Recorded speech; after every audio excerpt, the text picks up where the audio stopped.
रामनाथ कोविंद हो या द्रौपदी मुर्मू, क्या कोई भी एपीजे अब्दुल कलाम का सपना पूरा कर पाएगा? राष्ट्रपति की जगह प्रधानमंत्री बनते कलाम तो 20 साल पहले भारत गाड़ देता विश्व में अपना झंडा।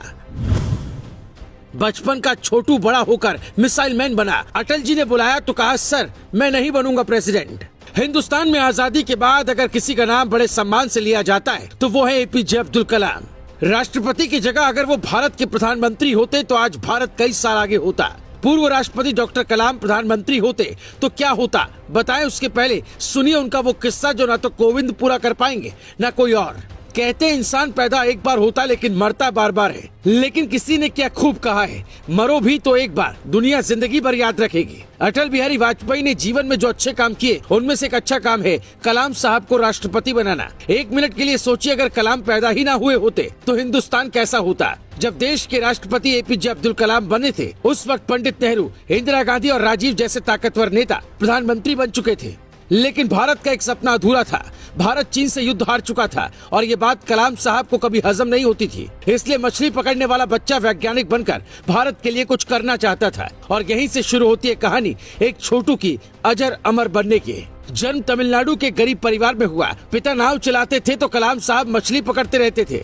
अखबार बेचा, पढ़ाई का खर्च उठाया, अखबार बांटने के साथ पढ़ते भी थे। वहीं देश बदलने का ख्याल आया। ऐसी गरीबी किसी के पास हो तो लोग मजदूर बनने के बारे में सोचते हैं। कलाम ने कहा, मैं वैज्ञानिक बनूंगा। बचपन से चिड़ियों को उड़ता देख उड़ने का मन बनाया। विंग कमांडर बनकर भारत का मान बढ़ाना चाहते थे। पायलट की वैकेंसी निकली, फॉर्म भरा। परीक्षा में 9वां स्थान था। 8 सीट थी, इसीलिए वहाँ सिलेक्शन नहीं हुआ। एक सपना टूट जाने से बहादुरों की जिंदगी में और जोश आता है, वही हुआ। एक दिन की बात है, कलाम की डीआरडीओ में सरकारी नौकरी लग गई, लेकिन कुछ सीखने को नहीं मिला तो नौकरी छोड़ दी।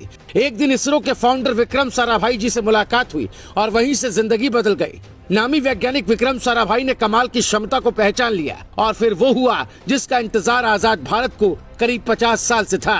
विक्रम साराभाई ने तबादला इसरो में किया और यहीं से बन गए कलाम, मिसाइल मैन कलाम। अब उनके सामने 2 लक्ष्य थे। पहला भारत का सफल परमाणु परीक्षण, दूसरा अमेरिका को ये बताना कि नया भारत कितना ताकतवर है। साल 1962 में कलाम पहली बार इसरो पहुंचे। कलाम प्रोजेक्ट डायरेक्टर बने और जब भारत ने अपना स्वदेशी उपग्रह प्रक्षेपण यानी SLV-3 बनाया, कलाम ने स्वदेशी गाइडेड मिसाइल को डिजाइन किया, जिसके चलते अग्नि और पृथ्वी जैसी मिसाइलें भारतीय तकनीक बनी। सन 1992 से 1999 तक कलाम रक्षा मंत्री के रक्षा सलाहकार भी रहे। जब वाजपेयी सरकार ने पोखरण में दोबारा न्यूक्लियर टेस्ट किया तब कलाम ने बड़ी भूमिका निभाई। कलाम की अगुवाई में जमीन से हवा में मार करने वाली मिसाइल, टैंक भेदी मिसाइल और re entry experiment launch vehicle पर खूब काम हुआ।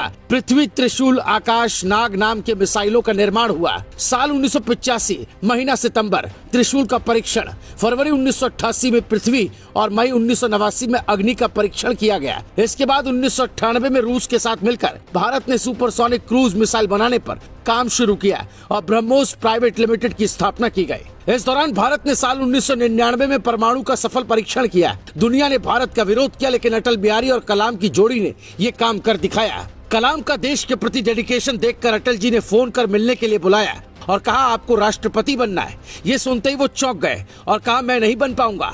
फिर सोचने का वक्त लिया और दूसरे दिन राष्ट्रपति बनने के लिए तैयार हो गए। जब तक वो वैज्ञानिक थे देश उन्हें करीब से नहीं जान पाया, लेकिन जब वो राष्ट्रपति बने तो सबको पता चला ये है देश के असली हीरो। कलाम का कोई विरोधी पैदा नहीं हुआ, न जीते जी न मरने के बाद।